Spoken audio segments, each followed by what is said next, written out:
All right, so we are going to, we've talked about quadratics before, but I think this might be the first time we've actually done a quadratic equation. What's the difference between just a regular quadratic? So what is a quadratic, what would the word be?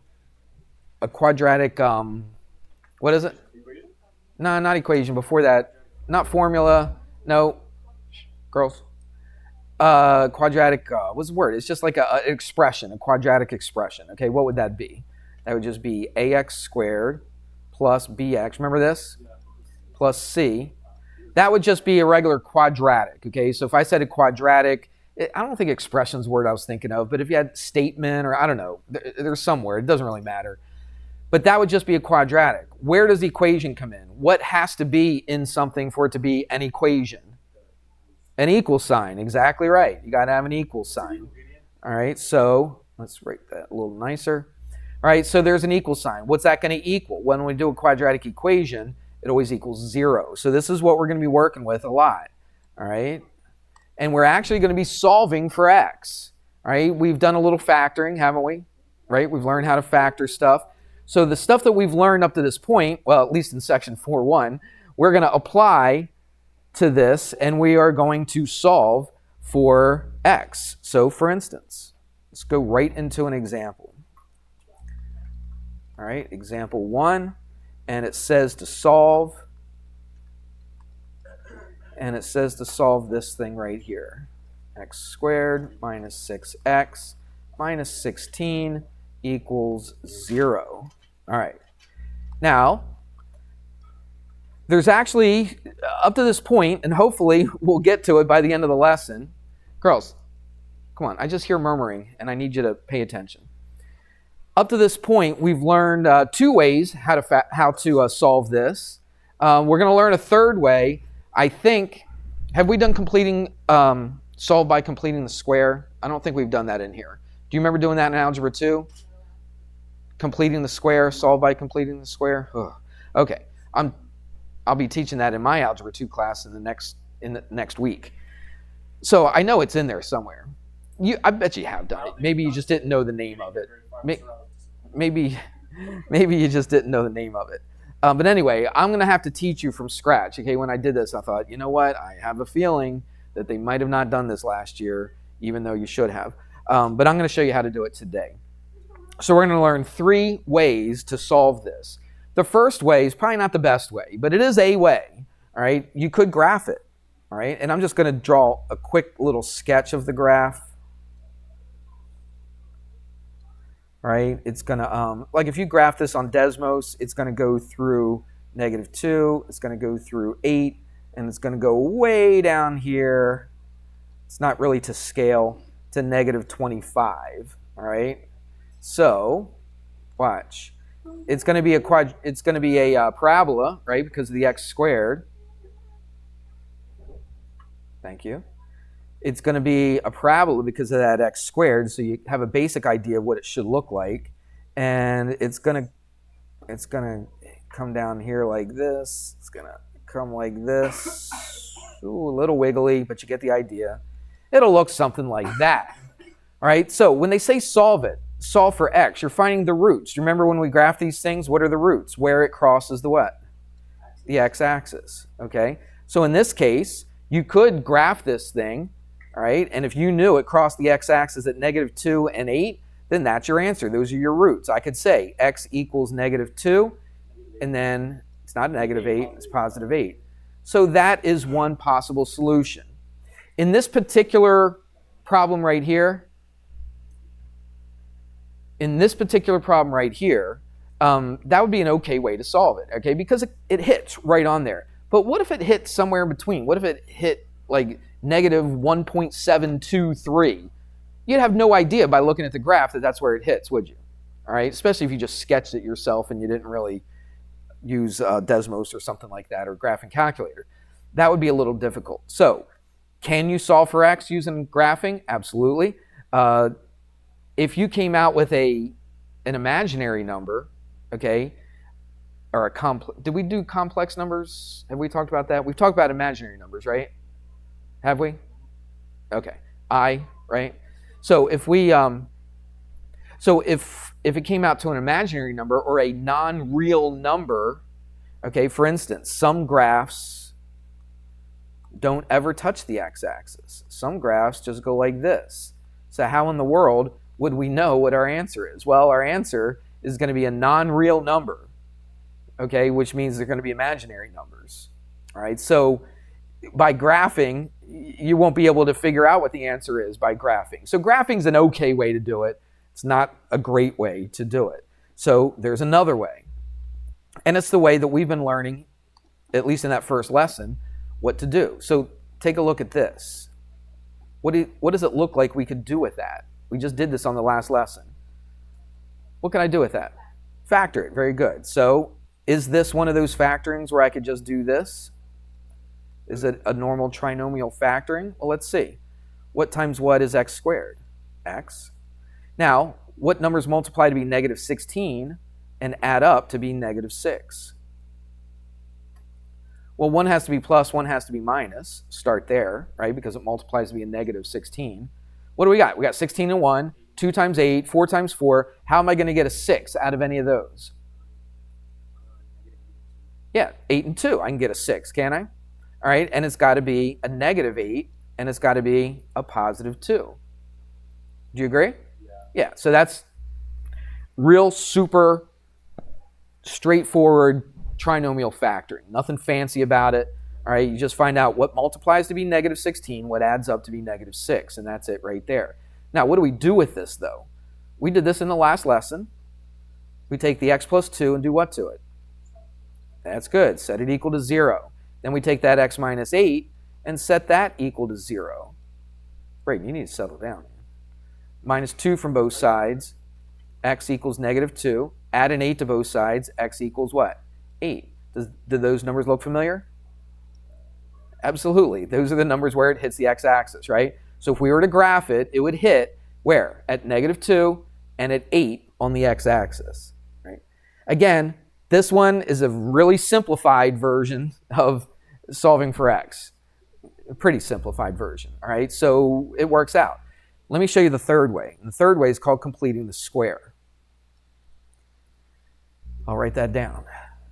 Now, if you look in the book, they treat this as if you already knew how to complete the square. They don't have a lesson teaching you how to complete the square, all right? So they just like throw it in an example. But I'll show you how. Completing the square. Let's see what I can start off doing. Let's do this really quick. I'm just going to kind of lead you up to completing the square. I got to do this kind of fast. So what if I had like x plus 2 squared? And let's do a couple of these. What I want to do, I want us to form a pattern. And then x plus 4 and squared. And then we're going to do one more. We'll just do x plus 5. I want us to establish a little pattern because I want you to see why I'm doing what I'm doing, okay? I could just go through the steps and say, hey, take this, do this, do this. And you're like, well, okay, but I have no idea why I'm doing that. Hopefully this will help you out a little bit. Let's do this. What if I have x plus 2 squared? What is that? It's x plus 2 times x plus 2, agreed? So it's just FOIL, right? X times x is x squared. It's also a perfect square. Remember we talked about factoring perfect squares? Did we? Sometimes I get confused because we're doing the same thing in my Algebra 2 class that we're doing right now. And I find it hard to remember, did I talk about that in that class or this class? But anyway, I think we did talk about perfect squares.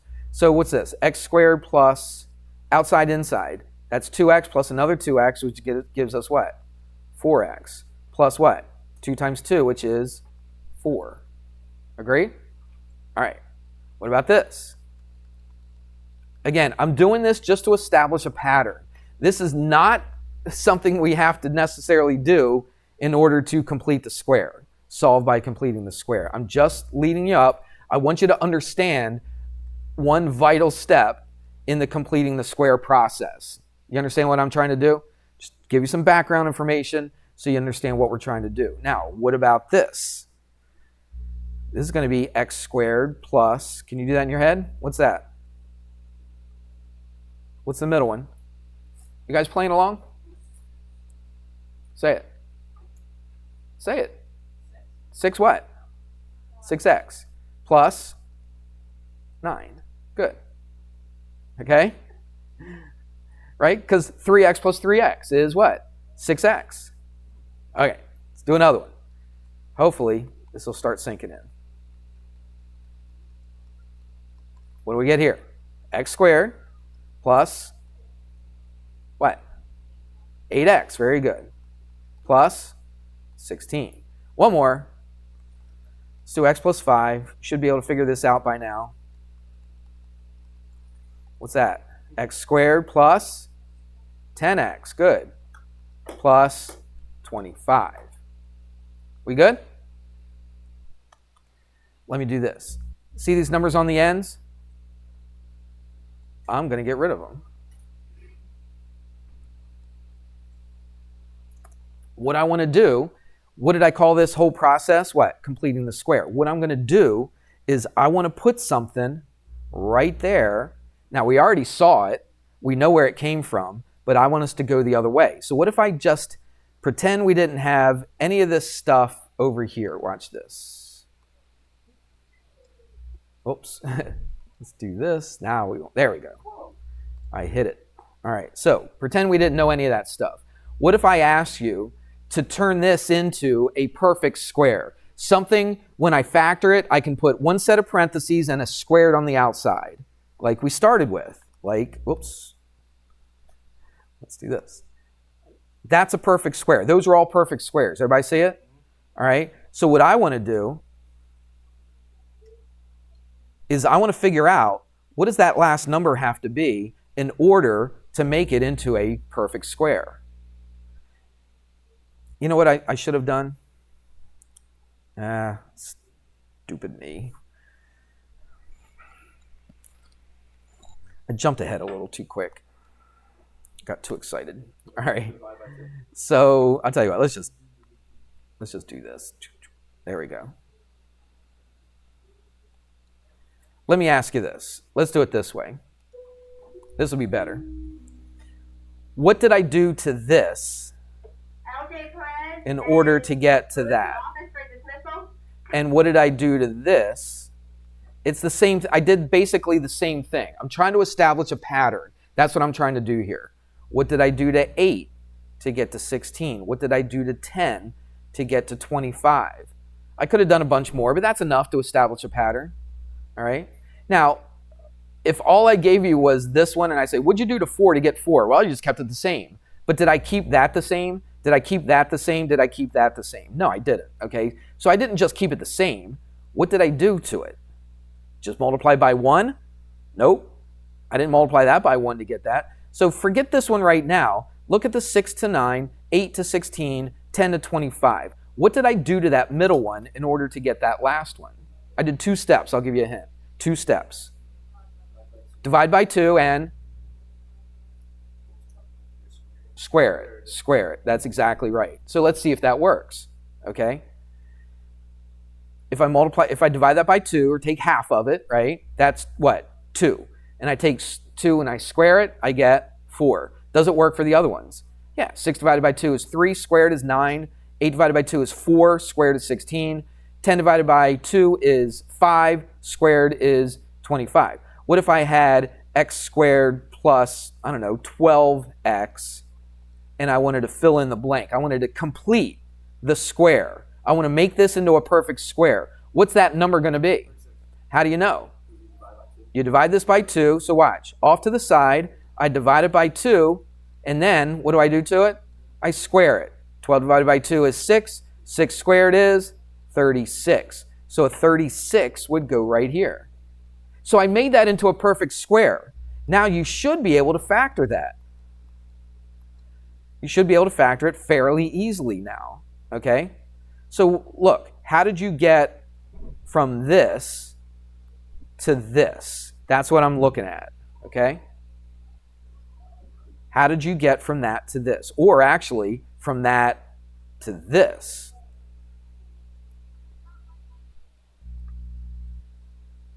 So I could have done this. Watch. I could just do this.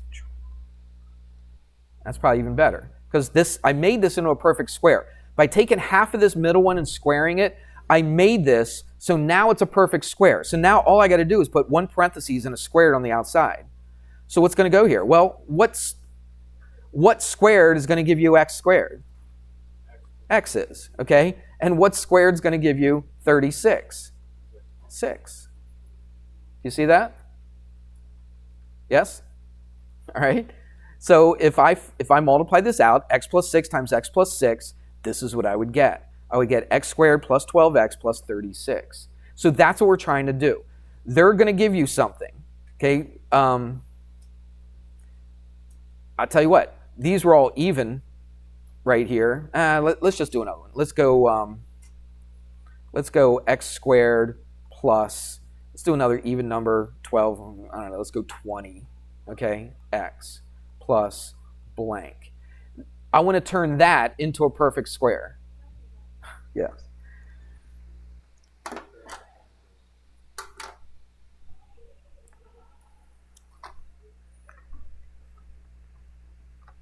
I'm always so disappointed. I always thought we were going to have a good question, and then it's always, can I go to the bathroom? All right. So what's going to go here? What's going to go right here in order to make that into a perfect square? Half of that? Okay. Well, half of this is 10, and then squared is what? 100. So if I wanted to factor that, make it into a perfect square like this, how does it factor? And it factors very, very easily. What is it? X plus 10. No, that's all we're doing right now. You with me on that? Yeah. Okay. That's completing the square. So let me take you through a whole problem where you actually have to solve for x, but we're going to do it by completing the square. All that stuff right there is going to prepare you, hopefully, prepared you for what we're going to do right now. So let's take that same exact problem that we did earlier. We solved for x by graphing. We solved for x by factoring. Now we're going to solve for x by what? Completing the square. Okay, so we're going to do this by completing the square. All right, so here we go. First thing, is this a perfect square? If I take half of this and square it, do I get 16? No, I don't. Okay, so what I'm going to do is this. I want to replace that with a number that's going to make that into a perfect square. Hear what I just said? Okay, so what do I do with that 16? Do I just throw it away? No, move it where? To the other side. Very good. So let's do that. So I'm going to go x squared minus 6x. Now, watch what I'm going to do. If you looked at all those numbers over there, what was the sign of the last numbers?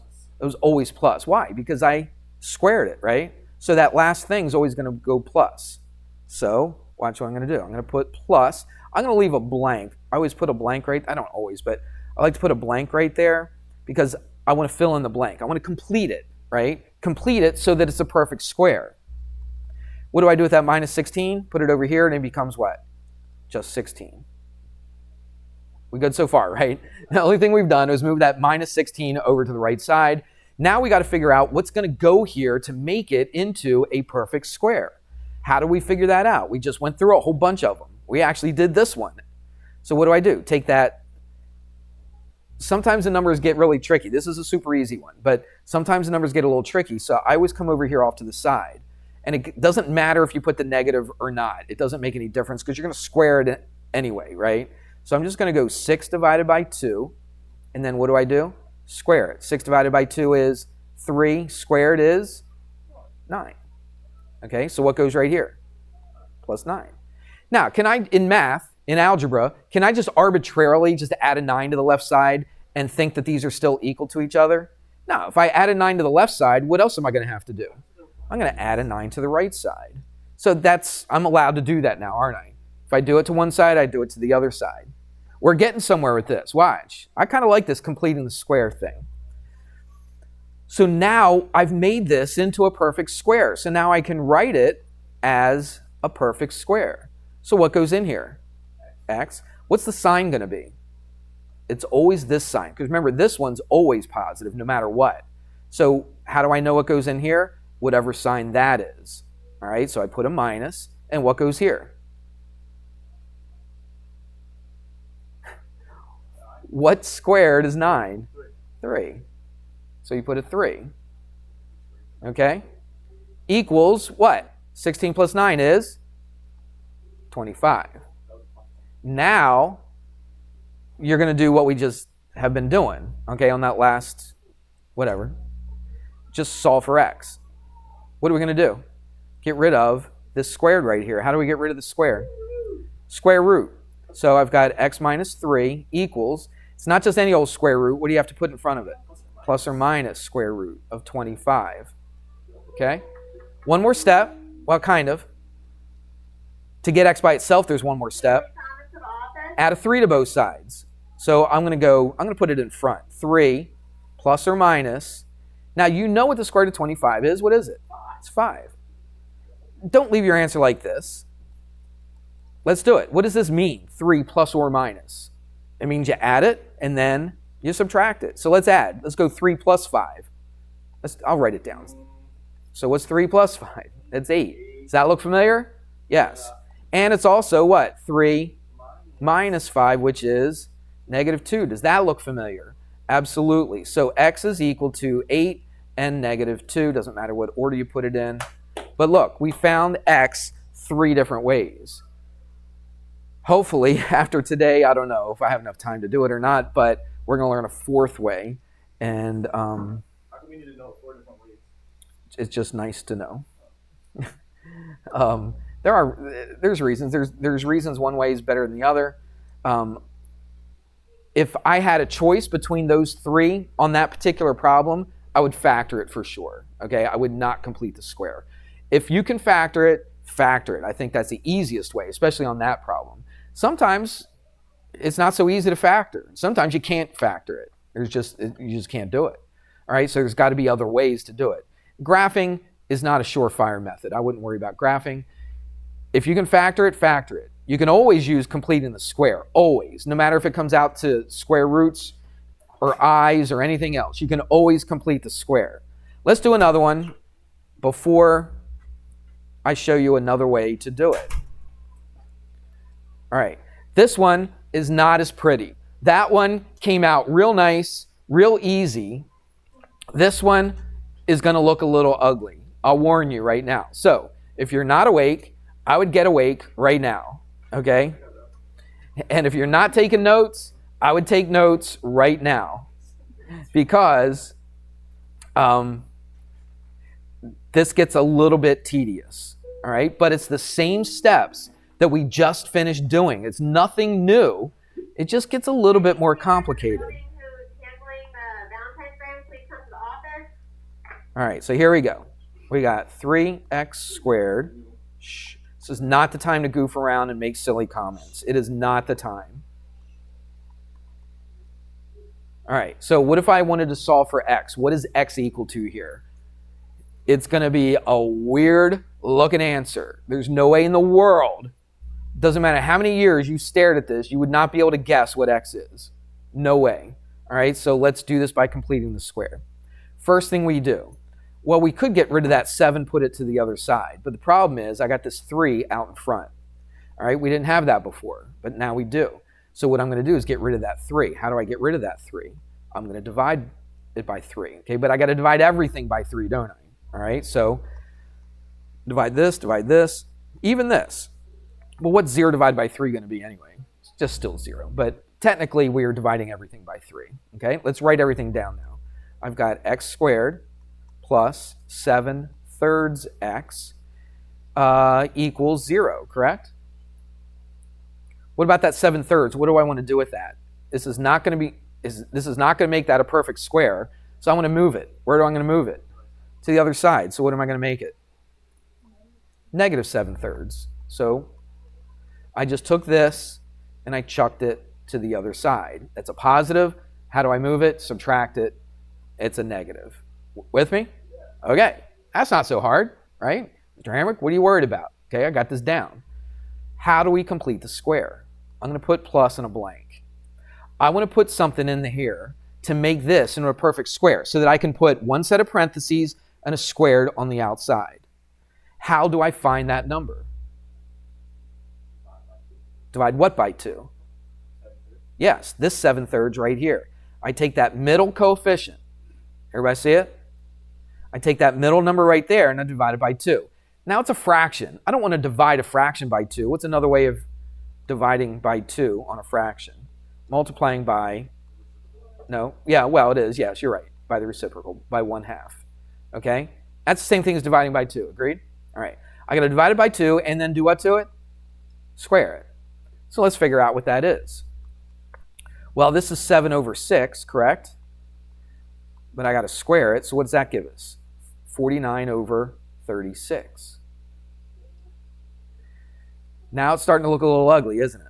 But that's okay, because that's actually a nice number. 49 and 36, I can take the square root of both of those, right? Yeah, because I squared it to get to that. So sure, I can take the square root of it. So what goes here? 49/36.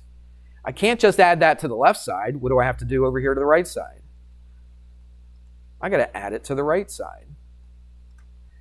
Same exact steps, except for that first one, divided by 3. We didn't do that in the other example, but everything else we did. Just the numbers aren't as pretty as they were on the other one.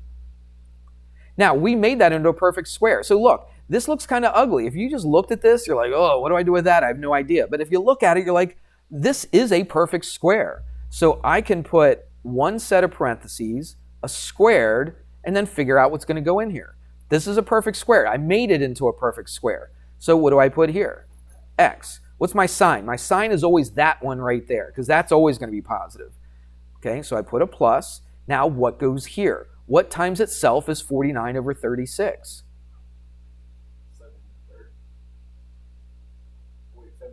7/6, that's right. Okay, see that number 7/6? Yeah. Okay, that's what's going to go right here. You could look at it two ways. You could just take half of the middle one or the square root of this one, right? Because this times itself has to be 49/36. I don't think we're taking this as serious as I want you to. There's a lot of looking around and talking and stuff. It's just not the time to do that. I don't know how else I can tell you. So now I made that into a perfect square. What about this right here? I'm going to have to add those two fractions together. Something I didn't have to do in the other problem, but I can do here. I got a 3 and a 36. What's my common denominator? 36, right? What did I have to do to that 3 to get 36? Multiply it by 12, right? And then multiply the top by 12 as well. Okay? 12 times, that's what, 84, is that right? Negative 84? Let me double check my numbers here. Yes. Negative 84 plus, I'll tell you what, let's do this off to the side. So this would be negative 84 plus what? 49, and that's all over 36. And that will give me negative 35/36. I know, we're getting to a point where your mind starts wandering. You're like, hey, I've already done enough steps. That's as much as I can do. Nope, let's keep going. All right, let's just see what's going to happen. So when I add those two up, what happens when I add those two up? I get negative 35/36. We're really doing the same exact steps that we did in the other problem, except you got to find common denominators. You got to add fractions together, okay? It gets a little bit more complicated, but it's the same type of thing. So let's keep going. What do we do here? Again, I want to get x by itself. What do I want to get rid of first? The square. The square. So how do I get rid of the square? Now you can say it. Square root. So I've got x plus 7/6 equals, I'm not going to put a big old square root on the left. You know it cancels it out, right? So I'm not going to put it there. But equals, now I am going to have to do this. Plus or minus. Now we got to figure out what this is. All right, so I got plus or minus. What do I do? What about 35? Can I simplify the square root of 35? What times what is 35? Well, 35 times 1, that's always true, but then 5 times 7. Can I take the square root of 5? Can I take the square root of 7? No. So can I simplify the square root of 35? No. So I just write square root of 35. But you're like, Mr. Hamrick, what about that negative? Well, what about that negative? What happens when I have a negative inside of square root? What does it become? It becomes an I. That's right. So we're going to put that I. Let's put it right here. Okay? See that? That negative inside the square root became an I. So I don't have a negative inside the square root anymore. Over, what's this? It's the square root of negative 35 over the square root of 36. That's easy. What's the square root of 36? It's just 6. You with me so far? Okay. One more step, and you're pretty much done. All right? Told you this was ugly, didn't I? How do I get rid of that plus 7 over 6? What? It's added. How do I get rid of it? I subtract. Come on, basic algebra. How do I get rid of something that's being added? I subtract it. So here's what I'm going to do. I'm going to put it out in front of this mess. You could put it over here, but we don't normally do that. All right, so I subtract it, so it goes away here, and then you just write down the rest of it. Plus or minus square root of 35 over 6, and then I'm going to put that I right there. But that's still not really the best way to write it. Look what my denominator is. It's what? It's 6. So I could write it everything over what? 6. So I would say negative 7 plus or minus square root of 35. And then I always like to put the I right out there. You could put it on top right next to it. Don't put it inside the square root. That would not be correct. That right there is one of the ugliest answers you'll ever see. Okay? But that's the answer. That's what that is. Okay. What I want to do, and I wish I had 5 more minutes, but I think I can do this. What I want to do is show you a fourth way of doing this. You probably learned this in Algebra 2. I would guess on this one. Did you learn the quadratic formula in Algebra 2? I think you did. You had to. Did you? Yeah. I don't know if he did this for you or not, but this is something that I always like doing. I like to figure out what the quadratic formula is. So I'm going to take this, and I am going to solve for x, and I'm not going to put numbers in there. This is an A, a B, and a C. I'm going to come out with x equals something. You with me? And that is going to be the quadratic formula. I don't know. Do you remember what it is? X equals negative b plus or minus square root b squared minus 4ac over 2a. Does that look at all familiar to you? Okay. My guess, most teachers probably just give this to you and say, this is how we do it. This is how we use it. All right. I'm going to show you how we derive it. All right. In 8 minutes. Can you hang on that long? Okay. I know. I've lost most of you already, and I hate that because I want you to really learn this and have an appreciation for this. So watch what we're going to do. I'm going to go kind of fast. You don't have to write it down, but I want you to pay attention, okay? I want you to think about what the next step is when we do this. Again, I'm trying to solve for x. That's what we're doing. Solve for x. That's basically what we're doing. And then once we solve for x, that's going to be my answer right there, okay? So first thing we do is divide both sides by a. Divide everything by a. Divide this by a. What do we get? That cancels. So I got x squared plus b over a. I'm going to use that as my coefficient. Put the x right next to it. That c over a, remember, I don't want that there. I want to replace it with something. I'm going to move it to the other side. So I'm going to put minus c over a over here because that's going to be a 0. No big deal, right? I just divided everything by a. I move the c over a to the other side. That's it. Now, here's where the completing the square comes in. This is why it's nice to know completing the square. How do I find what goes right here? Take the middle coefficient, that b over a, and I take half of it. And then I have to do something else. What is it? Square it.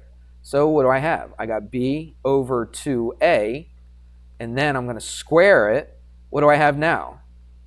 b squared over 4a squared. So that's what I get when I take half of this and square it. That makes this into a perfect square when I put it in right here. All right, let's get rid of that thing right there. Now, if I added that to the left side, I also have to add it to the right side. 4a squared. Okay? Now look, I made that into a perfect square. That's what completing the square is all about. So I can just put a parentheses in a squared and figure out what goes here. What goes here? X, always that sign. Then how do I find what goes here? I just take the square root of this. All right, so what's that going to give me? B over 2a equals, let's rearrange this, make it look a little nicer. I don't like that minus being there. I like the positive in front. So I'm going to go b squared over 4a squared minus c over a. All right, you hanging on or not? Probably not. I got to add these fractions together just like I did in that other problem. So I got to kind of find a common denominator. So what do I need to make this? I need to multiply this by what? 4 and also an a. So I do that to the top as well. So let's do that. I'm not going to mess with this just yet. We'll mess with it in a second. So what's my common denominator going to be? 4a squared, correct? So I can put this all over 4a squared. So what do I have on the numerator then? I got a b squared minus, let's rearrange this. Instead of c4a, let's make it what? 4ac. Just looks a little nicer that way. Okay? We're almost there. Got 3 minutes. I'm watching the clock. I can get this done. What do we do now? Get rid of that squared. How do we do that? Take the square root, right? So I got x plus b over 2a equals plus or minus square root, big old square root. I'm taking the square root of that whole entire thing over 4a squared. Almost there. Getting there, getting there. We're going to simplify that in a second, but I got to get rid of that b over 2a. How do I get rid of that? Subtract it. So I subtract b over 2a plus or minus. Let's take the square root of the top and bottom. Don't pack up. Don't pack up. Square root of the top and bottom. So this is going to give you square root of b squared minus 4ac. We're almost there. Keep saying that, I know. Now I got to take the square root of the bottom. What's the square root of 4? 2. What's the square root of a squared? It's a. So now, here it is. Our final answer for x. X equals, this is all over what? 2a. That's my common denominator. So what's on top? Negative b plus or minus square root, what? B squared minus 4ac. And that whole thing is over 2a. That is one of the most important formulas you're going to use basically in, oh, thank you so much. That's one of the most important formulas you're going to use in Algebra 2 or really in high school. Okay, right there. That's called, what do we call it? If I could make that look like a U. Where's everybody going? Where's everybody going? I didn't dismiss. So that's called the quadratic formula. This is something that you should memorize. Okay? This is something that when you graduate from high school, every single one of you should be able to recite this. So before I take your picture, when you graduate, you're going to have to tell me what the quadratic formula is. Okay? Or I don't take your picture. Okay? So that's a quadratic formula. I wish we had time to do an example with this. Let me just show you this real quick. Remember what we started off with? Okay, everybody look. Do you see the A, B, and C's up here? So wherever you had an A, what was that problem that we did earlier? It was what? Watch, here's a little thing for you to try. 3x squared plus 7x plus 7 equals 0. So watch, we're going to use this. You're not watching. We're going to use this and put those numbers. So what are we going to put in for that? Stop. You're going to stay. I'll keep you. We're going to put negative 7, right? Negative 7 plus or minus square root, and then 7 squared minus 4 times what? 3 times 7 over 2 times 3. So you're just going to plug all those numbers. That's your A, that's the B, that's the C. You plug those numbers in. You got to do a little work, okay? But basically it's just simplifying. You just put the numbers in, you simplify, and you get X by itself. So what you should do is try that problem that we did earlier, plug it back into there, see which way you like doing it better. The quadratic formula is super helpful. It'll solve any quadratic, no matter if you have an imaginary number, no matter if you have square roots, or anything else. That's it. I would say thanks, but you guys really ticked me off today. All right, have a good weekend. Have a good weekend.